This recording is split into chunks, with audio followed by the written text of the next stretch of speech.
Hello, goblins and goblets. Chainsaw Valkyrie here with another chapter of Tales from the Holler. Some local dogs seem to be stirred up tonight. I hope it's not some sort of creepy country critter. In all seriousness, folks, in this location I am reading, there is something out there. It makes noises. We hear it walking around. It keeps the animals stirred up. In fact, it has even killed some of my own animals. So, it is certainly dark and bloody ground we are reading it on.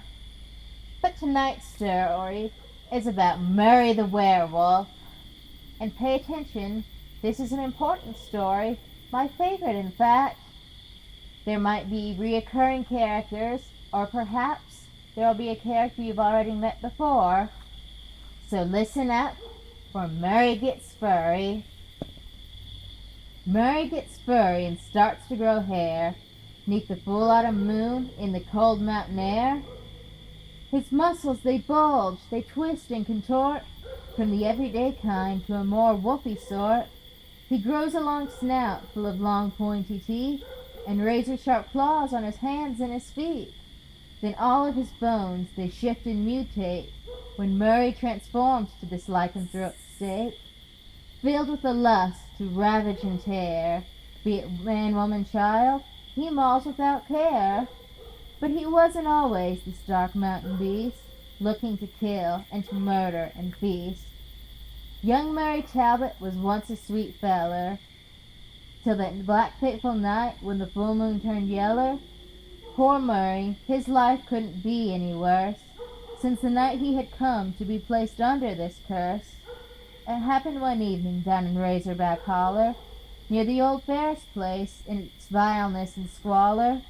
Here lives a witch, the townspeople say, and if you want to live, then you best stay away. She is the worst that you ever have seen.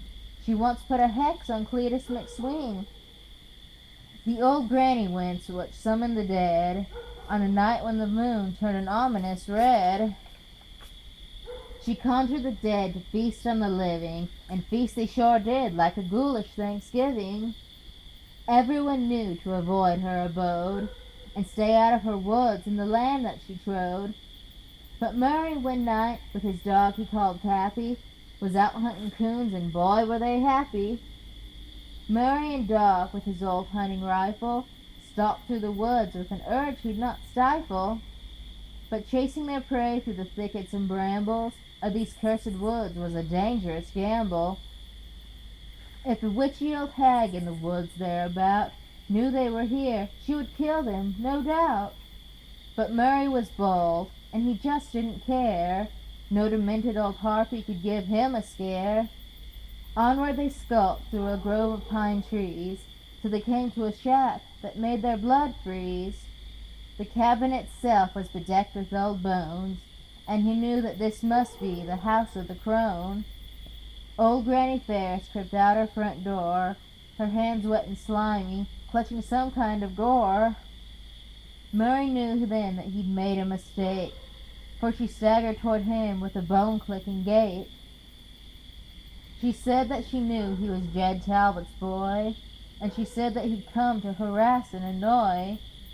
"No, ma'am, we're out hunting coons, to shoot us some coons. They like to come out 'neath the full of the moon." "Oh, it's killing you like in your bib overalls. Then I curse you with teeth, and I curse you with claws. If it's murder you want in the moon's golden light, then murder you'll have for the rest of your life. I curse you, young Talbot, for the rest of your days, and all that you love you will put in their grave. You want to kill beasts, so a beast you will be. So the curse of the wolf I now place upon thee. Not fully a wolf and not fully a man, death and destruction will come at thy hand. A hunger for flesh and for blood and for hearts, a hunger for guts and for warm body parts. And your curse will be spread by your poisonous bite, and only by silver can you ever die." That is how Murray became the arch-fiend that gobbles up livers and kidneys and spleens, stalking the land in his bib overalls, with its big fluffy tail and his murderous claws. Big golden eyes and teeth bloody red, filling the hearts of the bravest with dread. Enos McCrae, you are telling a lie. There is no beast when the moon's in the sky. There is no brute, no monster, no Murray, no half-wolfing man with sharp teeth that is furry, that hungers for flesh when the full moon appears, with crooked dog legs and canine-like ears. Jacob, it's true, my memory's not spotty. I heard it last week from my Aunt Sheila Dottie. She told me that something was lurking about, with brown bushy fur and a long doggy snout. She said there were killings all over this valley. In fact, something ate Elmo Gentry's friend Sally. It pulled off her legs and it ripped out her heart. It tore out her throat and it ate all her parts. And there have been others found butchered and mangled, with stomachs ripped open and their guts all untangled. When Murray is taken by his lunar affliction, he hungers for blood to slake his addiction. He creeps from his home, way up there on the mountain, and the tale of his murders no one is discountin'. Like a shadow of death he descends from the hills, and he rips and he roars, he'll ravage and kill. No one is safe from his full moon attacks. Many a man has become but a snack. They found Hootie Johnson down by the Duck River, marked her out his goozle and gobbled his liver. My mom's brother Ned saw him eating a victim. He hacked and he slashed and he bit and he licked them. The bones were a-snapping and cracking and popping, and Murray kept feasting, he just wasn't stopping. After Ned saw this old butcher a-killing, he thought to himself, I must stop this great villain. Then off on a mission he would not abort. He went back to his barn for his old tater fork. Then he took silver coins in which he'd invested, then melted them down as the legend suggested. Ned dipped his fork in the silver he melted, and it coated it nicely once it was smelted. Then he sharpened the tines of the old tater fork, and prepared to do battle with the werewolfy sort. So tonight when the silver moon crests in the skies, either my uncle or the wolfman will die. So let's hurry home, 'cause the sun is a-settin', and if we're caught after dark we'll soon be regrettin', because Murray will find us and gnaw on our bones, and if we don't make haste and get to our homes. 2 hours later the moon filled the sky, and from out of the woods came a howl and a cry. And Ned, he was ready with his old tater fork to put down this beast and to fulfill his plan. He strode like a soldier to fight this invader, armed only with courage and the fork for his taters. The two finally met in a field full of pumpkins. That battle was epic. Man, it was something. Murray attacked him with his jaws that were dripping and razor-sharp claws that were made just for ripping.